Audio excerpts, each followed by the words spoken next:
est-ce que mos nga toggee mat. si mos naa toggee mat ferme ak waaw c'était ma première fois nag mu toggee mat vraiment c'était difficile parce que bu mu commencé di defar affaire yi sama bët yi di génn ronge non sama bakkan yi non pour cin bi bax rek nekk tout au problème. lay nag ku bëgg jàng la macha allah bëgg na it fépp fu góor waroon na féete ci kër gi mu féete fa xanaa loolu tax mu fas jom dem ngay fay magam ak ay rakkam jigéen la xale la xam naa du ñàkk nag muy defi erreur mais erreur jigéen nag nekk xale aussi kenn mënut a tere mu am loolu bu la yàlla boole ak ñoo xam ne aussi dañoo muñ xam nit ni nga xamee nit rek bu ngeen seen ak nekk day daal di yomb. ni ma ko si gisee premièrement bi xëy na xawoon na métti ci moom xawoon na métti parce que bu fekkee nit ki da nga fas yéene def liggéey boo xam ne surtout lu mel ni mbay judduwoo ci yarawoo ci nga dem ba major bëgg ko def d'ailleurs dina métti au début. nekk na xale boo xam ne peut-être fii la Dakar la juddoo fii la màggee fii la yaroo ba toll nu mu toll kon tey bu fekkee ne dafay participer si Ferme Factory mu amaat deuxième vie boo xam ne lu bees la si moom waaw dina métti si moom. su yarul woon baaxul di yëguma du ma jóge kees def sama dérangement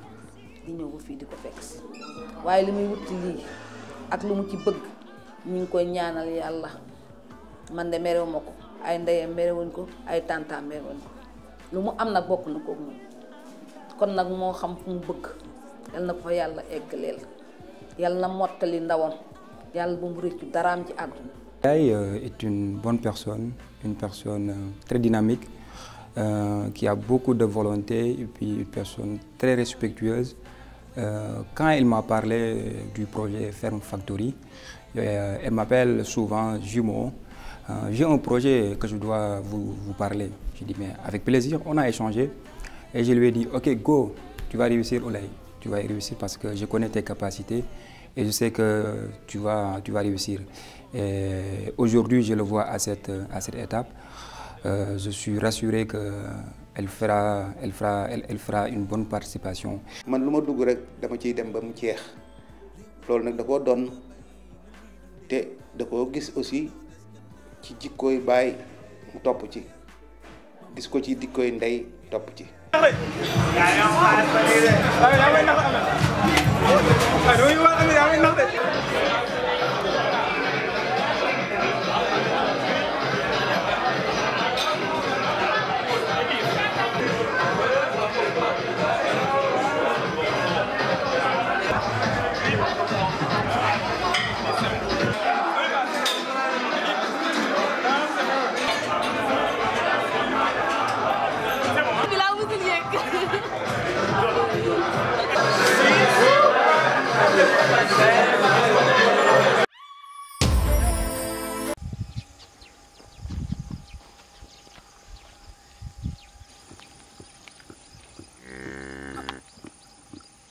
Ferme Factory.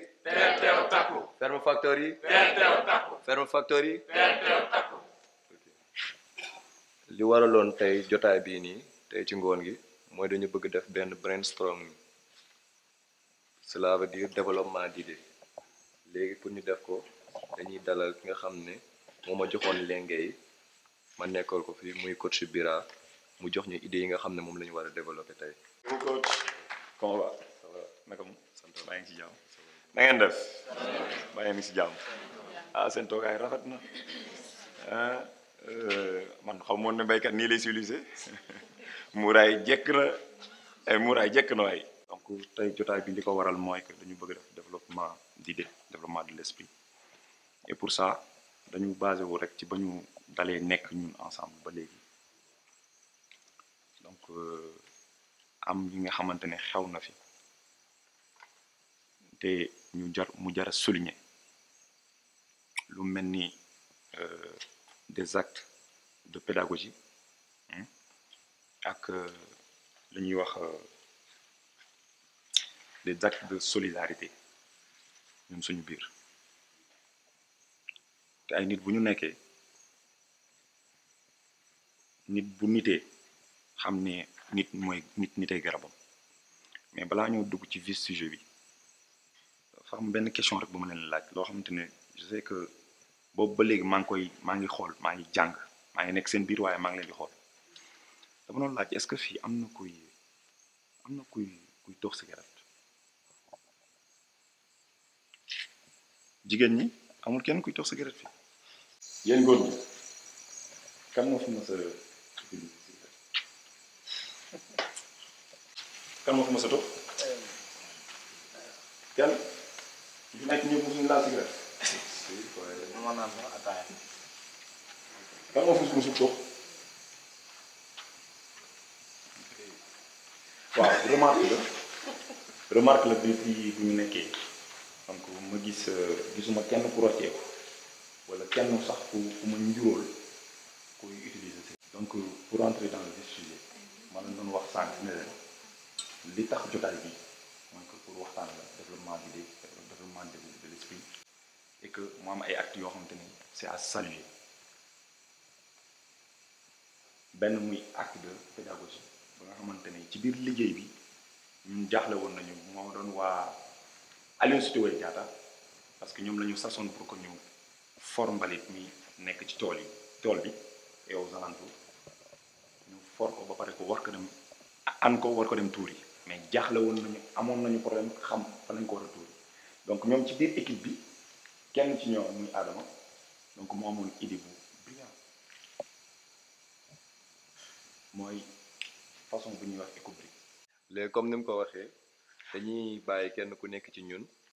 mu wax ci idée yi nga xam ne moom la ñu war a développer tey premier sujet bi ñu njëkk commencé mooy acte bi nga xam ne Adama def na ko keroog bi mu nekkee ci groupe bu Aline Sitoé ñu doon def nettoyage bi fii nii. maa ngi remercier Adama parce que keroog joxoon nañu benn idée boobu image boobu mës naa ko gis télé mais journal la woon pour man ay nax nekk la woon gëw ma ko mais keroog bi nga ñëwee expliqué ko dugg na sama bopp te posé nañ la ay questions nga répondre ñu ci mu leer nañ ñu comprendre ko bu baax ñu ngi lay jaajëfal merci beaucoup. ku ci nekk am nga 2 secondes pour wax ci développer idée boobu noonu sànni ci kàddoom. mais l'autre jour tamit moom bu mu si joxewee idée expliqué na ko ni mën nañ ci defar kër ay mur ay bâtiment ay décoration rafetlu woon nañ bu baax idée bi ba moom sa joxoon na ni même fii ñu nekk mën nañ fi defar ay banc public nga xamante ni ñun ñëpp mën nañ fi toog. kaw écobrique yi c'était la première fois man ma gis ko parce que biñ koy jàll peut-être seetaan ma woon télé mais li ma si mën a wax mooy idée la boo xamante ni dañu war a fexe ba ñëpp jot si ñu exploité ko. ñu ngi saluer idée Adama boobu bien que c'est la première fois may dégg kii boobu écobrique daan naa dégg ay déchets plastiques yi wala canettes yi ñu koy def ay cin wala déchets plastiques yi di ko def ay paan ak yeneen affaire mais écobrique bi c'est la première fois ma koy dégg. li may proposé mooy comme poubelle moom am na lu ñu ci mën a liggéey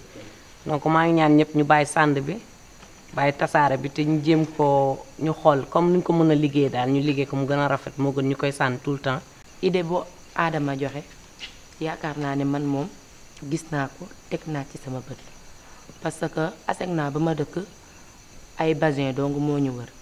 mais basin yi dama doon dem marché un jour ma dajeek sama mag mu ne ma gis nga butéelu mbalit yi ñu def ci ay butéelu 5 litres mais ñu ne du dem ci ay 2 litres ay 5 litres rek lay dem ba ma eggee foofu nag ma gis leen ñoom ñu sol ko ci ay butéel di duggal ba ñuy dugal man maa ngi xool de mais man finalement eggaliwuma xool bi parce que marché bi moo ma gënoon a intéressé ma toog sama kër pendant que 4 jours ñu commencé wër ci kër yi ñu ne képp ku yoree mbalit rek na nga ko dugal ci butéel 5 litres dañ lay fay kii ne 200 francs butéel boo sol rek ba mu fees rek dañ lay fay 200 francs parce que moom la ñuy defaree basin yi mooy xale yi fu ñuy foowee ak fépp daal. idée bi Adama joxe muy écobrique man mën naa ni c'est la première fois ma gis ko mais idée bu nice la idée bu rafet la parce que nit ki dara bu nekkee ci sa bopp nga nekk ak mbooloo dangay partager ak ñoom ñun des fois mbalit bi daf ñuy sonal pour ñu sànni ko problème la comme mën nañu jariñ mën nañu jural dara loolu noonu nañ koy def te bu ñu jógee fii tamit ñu partager ko ak ñeneen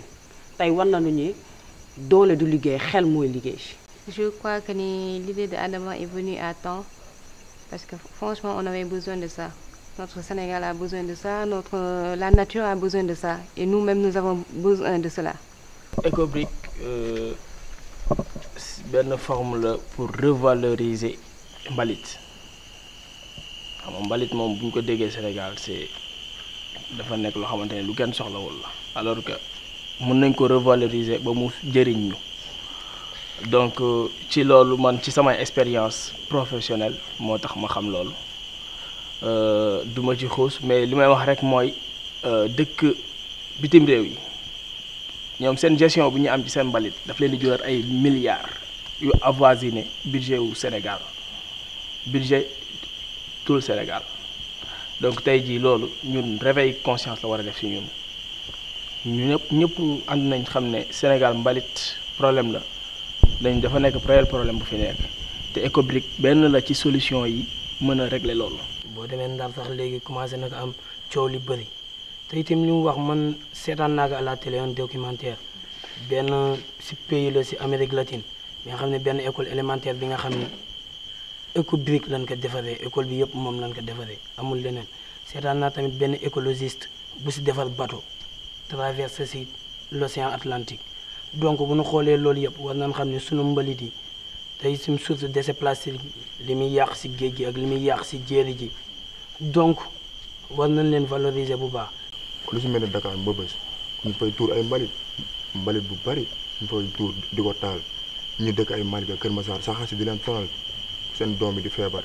seen yaay seen papa yi ñu koy wane journal di si coow ba si yegg foo xamante ne nii jaru ko moo tax nag may ñaan tam Sénégal yi tamit jàpp si ñu jéem a jàpp si loolu defar ko jéem a defar suñu réew tamit. ñu jàpp rek ne jël mbalit def ko comme diamant wala or la du leneen. kon ñun sénégalais yi nañu jug góorgóorlu te xam ne mbalit sonal nañu te ñun rek ñooy sànni mbalit te ñun lay sonal ñun ñooy feebar ñun ñooy ñàkk suñu xaalis di faj kon nañu def jël idée boobu defar ko ba ndax idée bu nice la. en tout cas amuma lu bëri lu ma ciy tegaat xanaa di rafetlu ànd bi fi am équipe ay nit bu ñuy ànd dañuy déggoo dañuy bokk lu ñu gëm parce que loolu moo leen jàppale te gis naa ne vraiment les liens sont solidifiés il y a vraiment cet esprit positif donc ci biir ferme bi certes concurrence am na fi ay morom ngeen te ku nekk ni nga mel noonu nga jàppee sa morom te loolu moo ci am solo loolu mooy doxal esprit d'équipe parce que ëllëg ci biir ñi fiy génn ñi nga xamante ni ñoo nar a des ci ferme bi ñooñu liy tax seen résultat mën a feeñ mooy bokk nekk benn heure bu amee benn faay di ngeen ko yëg donc waroo leen nangu lu leen di tas mais lu leen di boole ngeen góorgóorlu ci donc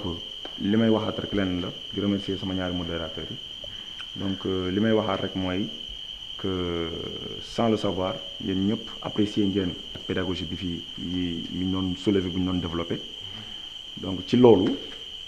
dafa am confort bu fi amoon ñu war ko jox kenn ci acte yooyu ñu war ko jox jébbal kenn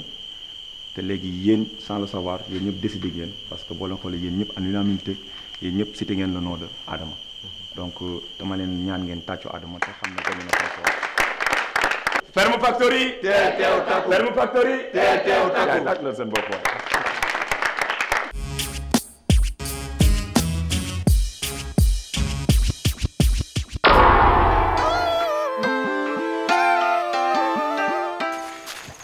Ferme Factory. teew takku Factory. teew takku. dañuy démarrer suñu journée tey bi ak réveil musculaire ça va beaucoup nous soulager au niveau des muscles ok. donc du ñu day mais fi ñu taxaw li ñu soxla fi lañ koy contourner donc ñaari loxo yi laa bëgg xool leen ñun gardez poitrine haute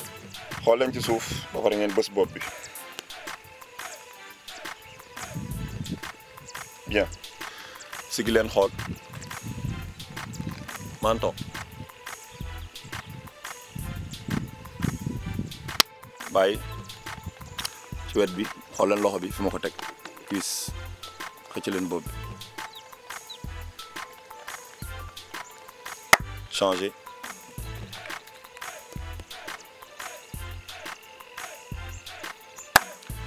relax ensuite remonter fermez 90 degrés pousse leen ko mu dem ci kanam faites rentrer bien le bassin fessiers yi sànni leen ko ci ginnaaw bien remontez tout doucement les pieds joints s'il vous plaît xool leen genoux yi genou souple 20 degrés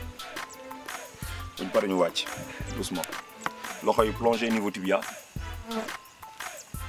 téye leen genou fléchi les genoux fléchis wàcc lu ñu gën a wàcc ma jël ñu dem tirez fort pour les fessiers on y va wàcc bu baax on le sent les genoux fléchis bien siggi mu xool ok.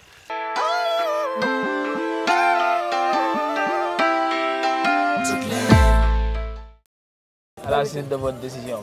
jóge naa foofu ñëw fii parce que yéen a décidé na fa am confort ñëw fii xaw a bàyyi tuuti comme nag confort bi fallait ma partager ko ak kenn ma ne Ouleye. ok mais pourquoi Ouleye. pourquoi Ouleye non fii dafa bëri bruit xam naa ne wax boobu du xaj fii quoi jógal ñu dem rek.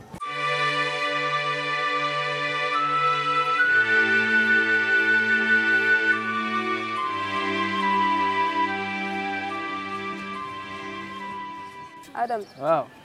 léegi tu peux répondre. ma répondre ci question bi.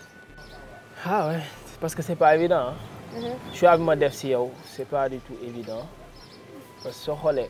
am na peut-être je vais dire ay nit yu ma gënoon jegeel ci femme bi genre je peux citer Oumou Khayri. Oumou Khayri ta femme quoi. waaw ñëw waaw ma femme. mu lay tooñ tout le temps ne ko tu es ma femme. mais porté wul si moom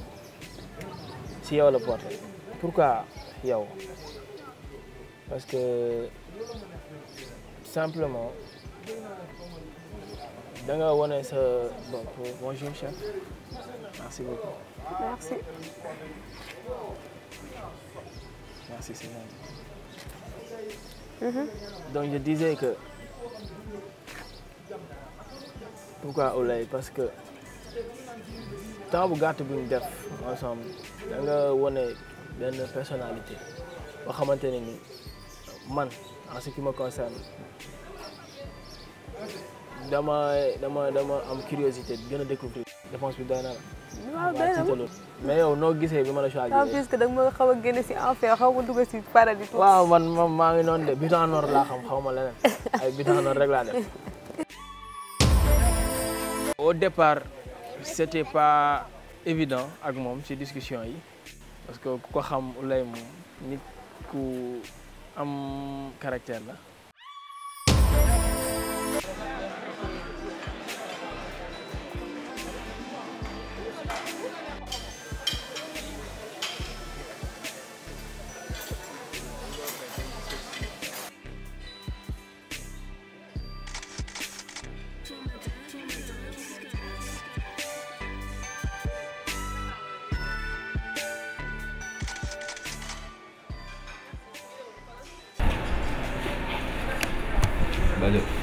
Bajo ako sumunod.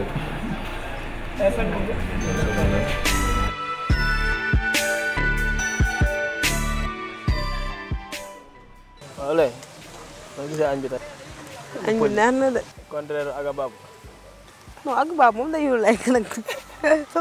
confortable sa trop mais. ma yàqal sama Agabab am na lekk.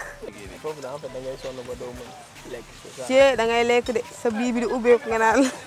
mais en fait sama gars xam naa dinaa leen indiwaat quoi. sa confort bi est-ce que du benn jour ngeen. ma woo sama gars mais sama question sànq bi répondre go si ba léegi en fait yow noo gisee lan nga gisee Ouleye le fait que ma choisir la yow comme ku may accompagner si sama confort. bon en tout cas kontaan naa si comme d'après li nga expliqué sànq. bon xool nga ma si groupe bi avec ma personnalité et avec bon peut-être yeneen yoo xamante ne comme tu l'as dit ay affaire xaw ma dama gaaw a tàng xaw ma loo ko waxee yooyu yëpp bon tu veux me découvrir quoi pour dire nekkul ñëpp laa amante problème quelques-uns la rek parce que xam nga vie sociale moo metti parce que ku si nekk ak sa comportement on est un mélange boo xamante c'est hétérogène comprendre nga kii dañ ko yaree fii kii jóge fële kon mënuñoo bokk kon c'est normal que suñu insertion nekk problème bon peut-être am na ñu ma comprendre peut-être am ñu ma comprendre mais tu sais que je ne suis pas dur je ne suis pas compliqué à ce point. mais tey jii man lu ma gën a seetlu souvent mënu ma wax ne lenn lu objectif moo lay boole ñeneen c'est-à-dire que man genre discussion c'est-à-dire altercation yi ma gis nga am ak nit c'est-à-dire pour nga dugal si moo sax intervenir day jafe parce que à la limite li leen di jotale dafay nekk loo xamante ne nii ay détails la en fait man je ne comprends pas ndax pour ma si intervenir naan kii defal lii dafay jafe parce que ay détails. yoo xam ne ñu amul benn fële quoi. oui c'est ça en fait. oui tout à fait mooy comme lu ma la wax rek. sama discussion ak Kayta boo xoolee loolu moo ko andi parce que waxuñu lenn loo xamante ne lu war a mën a andi problème. ay kay tëdd boo tëddee fii di nga wàcc sama kaw et autres bi mu koy wax foo laa ko jàppe woon comme ni may foo ak yéen chaque jour te benn problème du am mais boobu fekk na moom mi ngi jàpp leneen parce que bi ñu commencé wax dana ma carrément waxuma ak yow te pourtant ñun la doon waxal mais lu tax mu seppi ma si man ne ma waxuma ak yow bul foog ne nangam ak sangam parce que kon am na leneen lu ma jàppaloon lu bokkut ak leneen ji koy mooy loolu daal pour dire. tu vois ah de toute façon moom nit n'est pas parfait je peux oser avouer que nit ku may nekkal te tu ne fais pas l'effort d'utiliser ta tête pour vivre en communauté yow ngay topp lu la neex rek te nga nekk ci ay biir nit man genre nit yooyu en fait ñoom la gën a amal difficulté de vie léegi nag loolu noonu des fois je me dis que man maa am problème bi parce que pourquoi nit yi di dundee nii man ma ne kii waroon a def je pense que man défaut bi si man la nekk je sais pas. man nekkuma koo xamante ne damaa juddu rek ñu jël ma ber ma fenn dugal ma fa di ma tool li ma tool. je suis un enfant de la banlieue donc kon xam naa vivre en société. comprendre nga bon parce que dugg naa école bokk ak naa ay nit am naa ay xarit liggéey ak ay nit kon nekkul da ngay kii parce que yow même boo ma xoolee sax xam nga ne bon nekkuma koo xam ne dama réservé wu mais c'est juste que bon day tax ma gën a xoolaat comportement yi bon ma gën a jàngat daal pour nan lay dundee ak ku nekk waaw parce que loolu moo si am solo parce que bon koo dundaloogul mënoo xam jikkoom mais boo demee ba xam jikkoom bon léegi di nga xam lan laay def ak lu ma dul def. lu problème mënut a ñàkk mais ay mag lañ à chaque fois dañu war a am esprit de dépassement parce que bu dul tey Ferme Factory dina doon leneen tamit suñu milieu professionnel whatever leneen lu mën a doon te ay nit rek ngay tasewaat ku si nekk tamit jógewaat ci beneen horizon ak ku nekk sa yar mais bu fekkee tey ay nit dañuy nekk te tout le temps ku si nekk di jéem a wane sa bopp yow yaay kan kon du dem kon adduna bi jàmm. je pense que affaire bi du wane sa bopp yaay kan comme ni nga ko waxee léegi. dañoo jógee fu nekk. ku nekk ak ni ñu la éduqué ku nekk ak jikkoom. dañu nekk benn village boo xamante dafa hétérogène. donc ku nekk day jéem a fexe xam sa morom lu mu bëgg ak lu mu bañ parce que kës benn jour bon souligné na ko. mun nañu am familiarité te kenn du la instant tu vois parce que bon man peut-être am na yow looy bañ su fekkee man maa ngi fiyewu à de tout bon toujours pour bañ la dépasser. yow tam war nga def la même chose. absolument parce que bon nu ma ko mën a waxee. ñii dañ la mag ñii nga mag leen ñun bon dafa am différence d'âge quoi moo ne bu ñuy waxtaan tamit cër dafa war a dox suñu diggante waaw cër dafa war a dox suñu diggante tamit mënuma nit koo xamante ne yar nañ ko ba mu màgg ba am ay 20 et quelque ans mu ñëw ma bëgg ko éduquer te yow nekkoo ginoo ko responsable du jàll. Ça m'a beaucoup apporté le fait que ma échangé ak Ouleye tey jii parce que nit kenn matul te ni ma doon wax sànq rek tout le temps nit koo toogal di wax di nga am ala kuli aani looy jàng ci moom daal. mooy temps yi mujjee def si ferme bi je vis que Ouleye yaa ngi doon def effort pour rek améliorer sa vie ak sunu vie ñun en général suñu biir commune si biir Ferme. J'aimerais savoir est-ce que ba tey jii balaa ñuy demaat si ferme bi wala comme xam nañ ne dinañ fa demaat tey jii ndax tu es toujours motivé pour yeggali maam effort yooyu nga doon def. waaw bien sûr parce que àdduna amul solo rek àdduna amul solo bon te si réunion bi wax nañu lépp je pense qu'ils ont bien compris loolu moo indi changement bi rek. des fois mu métti mais il faut jamais lâcher te moom daf ko prouver daf ko wane Agababu le temps te tey jii tamit suñu échange moom nangu na ne def na effort yooyu donte métti woon na te wane na tamit mi ngi am motivation pour continuer effort yooyu muy def donc bu yàggee du sax doon ay effort ça va être quelque chose de naturel te je pense que loolu la ñuy rechercher si suñu échange et tout ça.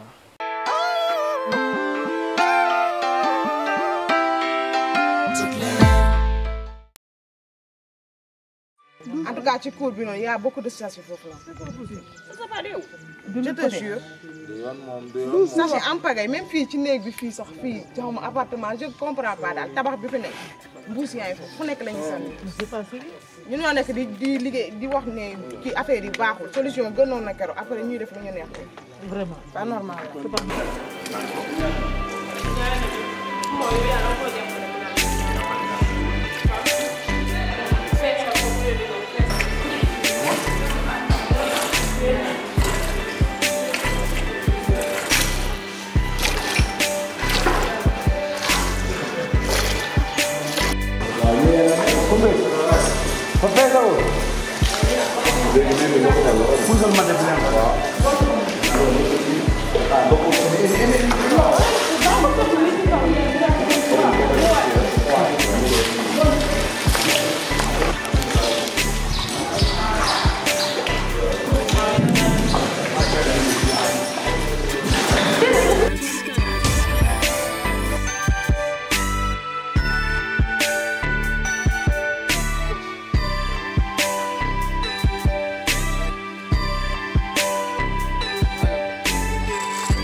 donc lu mu bëggoon laaj mooy ci groupe bi ni nga leen di xoolee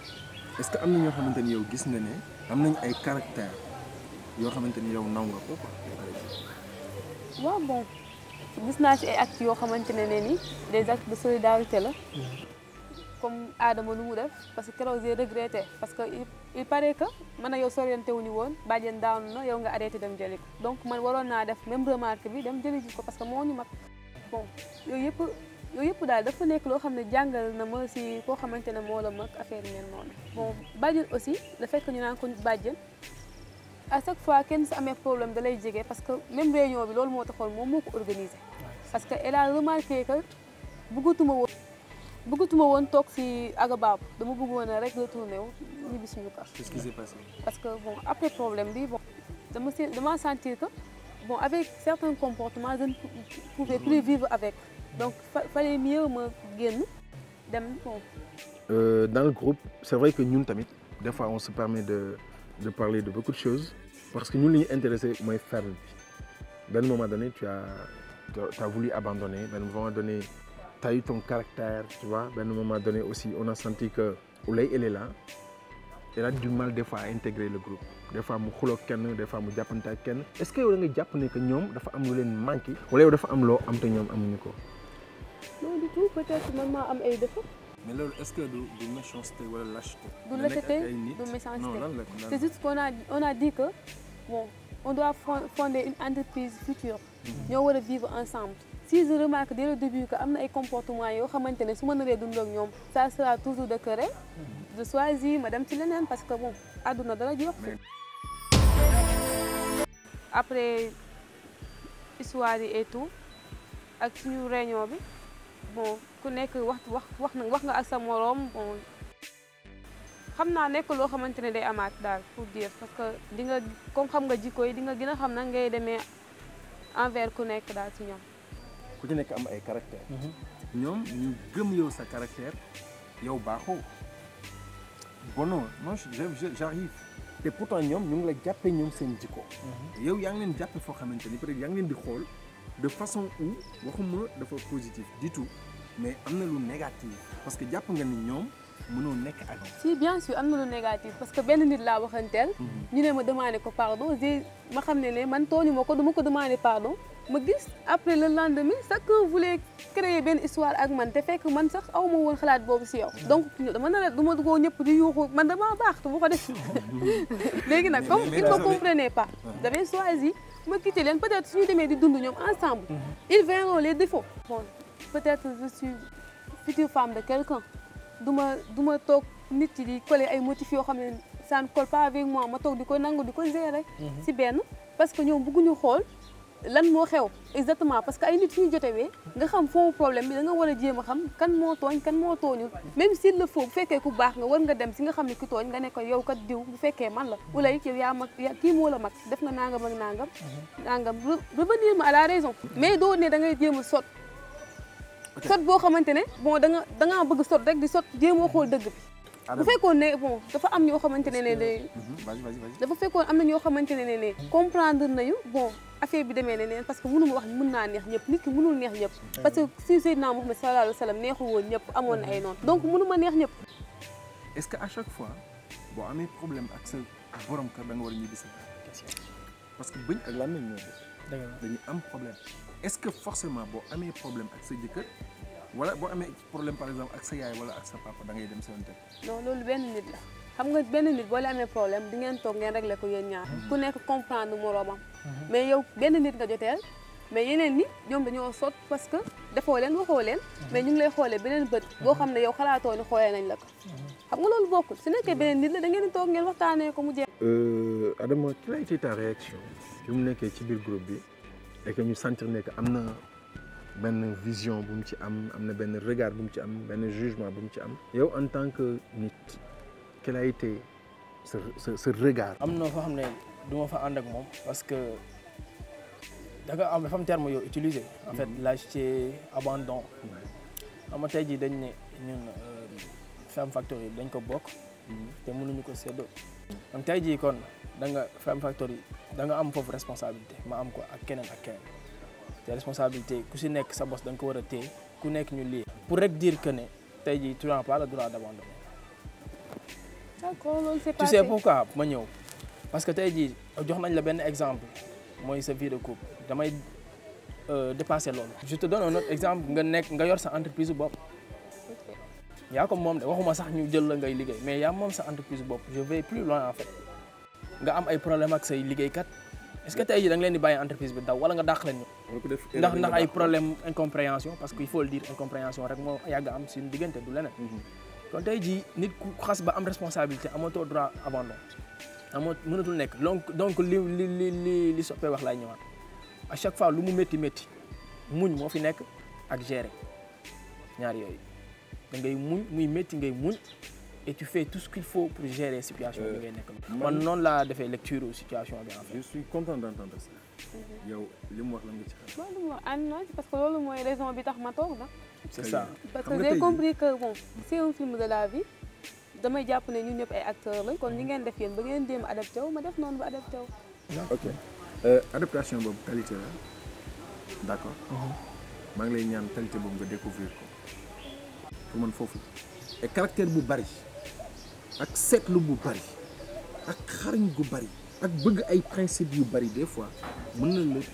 tegg ci yoon yi nga xamante ni xaj na moom moo doon gën ñun ñëpp on a des principes supposons que yow nga dem am raison nga dem bàyyi leen ci situation boobu ñoom ñu nekk ci erreur développer erreur boobu ba erreur boobu jur lu baax. est-ce que maa ngi ñëw yaay booy. maa ngi ñëw parce que boobu yow bu ñu xoolal sax lu baax lu jur wala jur lu baax parce que tu nous as abandonné man je pense que ne tâche bi foofu xam nga lan la woon. li ngeen nekkee du dëgg mu jaral ma nag fighting xeex ba keroog may am dëgg parce que dëgg mooy mucc ala kulli ali. xoolal te mu leer ferme bi moo ñu la gën a fokk ma. man maay ferme bi.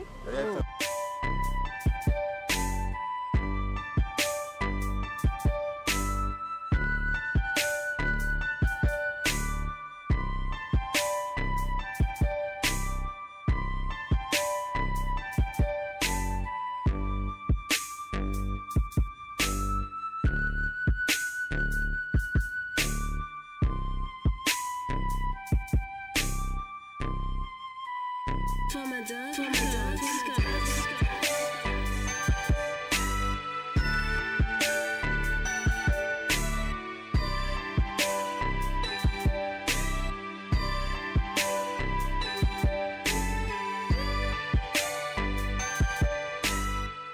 ANIDA, Agence nationale d'insertion et de développement agricole, Pazaluma CAF, PN Biogaz Sénégal ñoo leen doon may seen télé-réalité Ferme Factory.